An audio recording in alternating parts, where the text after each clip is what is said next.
The passport strategy, what is it and how can you use it to grow your contracting business? That's what we're going to talk about in this video. So what is it?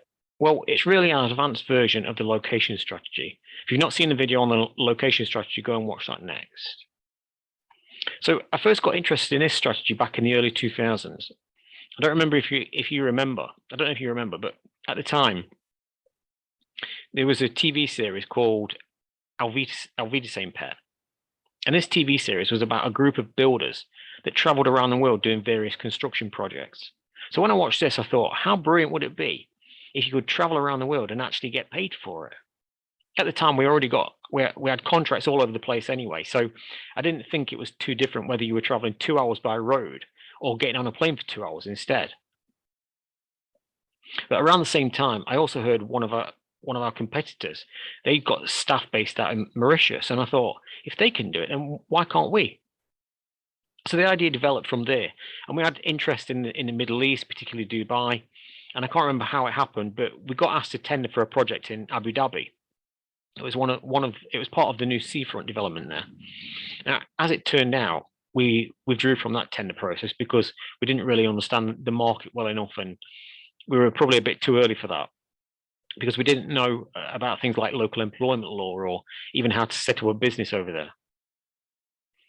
So I think that's probably a lesson of using this strategy. You should probably focus on one area of the world, then learn about the business culture there, and really build up your understanding and surround yourself with the right people so that when an opportunity does come up, you're ready to go. With us at that time, although we had an interest in the projects in Dubai, we weren't laser focused on just that area. We were looking at going anywhere. And we were also going through the process of buying a company in Florida. But later after that, we learned from that lesson, and I've since been involved with companies in Europe and later taking companies from the UK over to China as well. So how can you use a passport strategy to grow your contracting business?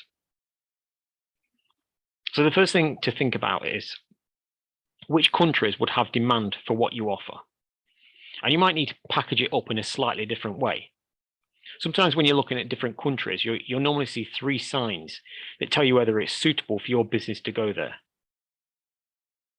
They'll either have nobody doing what you do, they'll have a small number of businesses doing what you do, or there'll be lots of businesses doing what you do.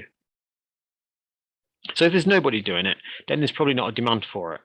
Because although we tend to think that our ideas are original, if the fundamentals of what you provide, whether it's cleaning services or providing entertainment, if there's enough demand for it, then someone will create a business to fill that demand. One mistake that people make when they use this strategy is they believe that if nobody's doing it, then they can come in and own the whole market. The problem is, even if it's a radically new solution that you're providing, that means you've got to educate the local people on why they should buy what you're offering. Whereas when there's already demand there for it, someone else has already done that upfront work. The second thing is when there's a small number of businesses doing what you do, perhaps it's an early stage of people adopting it. I think this is the best time to enter that market because you've already gone through that process, learning the best way to develop the market. So taking that experience from the UK over to a new location means with the right resources, you'll be able to dominate that local market. And the third sign is when the market is saturated and there's lots of businesses doing what you do. Now, if your strategy is to grow a business from scratch and grow it organically in this new country, then you'll really struggle to do that with so much competition. Another option in a saturated market, you could look at acquiring a number of existing businesses to give you that local presence and then grow from there. But let's talk for a second about when would be the right time for you to use a passport strategy in your own business. The first thing that absolutely needs to happen is you must already be a major player in your local market. And when I say that, I mean, you know how to grow your business. You've got it figured out. You've tried all the various strategies and you know what works best. The next is your existing business needs to be running by itself without you needing to be involved. And third, you must have people dedicated solely to making this new country successful. If you're expecting those staff to continue with projects here, but also drive projects in other countries too, then it's going to fail, and it'll probably damage your existing business too. It's expensive to go to new countries and new markets. It's starting everything from scratch. You have no customers, no supply chain, no relationships, no staff, and you have no experience of the business culture in that country. So all of these things have to be learned and developed, and mistakes come with a price tag. A new overseas market needs to be structured properly. It should be a separate legal entity to your existing business. The last thing you want is to have some liability issue in the new location and it end up draining your existing business.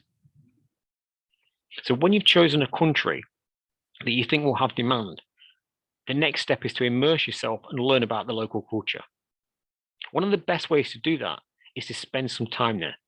But while you're there, rather than spending all the time by the pool, instead spend time meeting with local people and potential business partners and advisors, people that can help you when it comes to setting it up.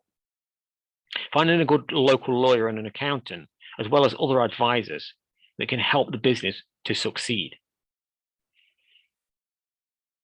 And then you'll probably want to find local experienced people that could run your business in the new country. The important thing with doing this is they'll already have experience in that culture. They'll already know potential clients, suppliers, and staff that can give the business a kickstart in the new location. It should be your job just to oversee operations across both countries, but not actually get involved in either. And that's how you use a passport strategy to grow your contracting business.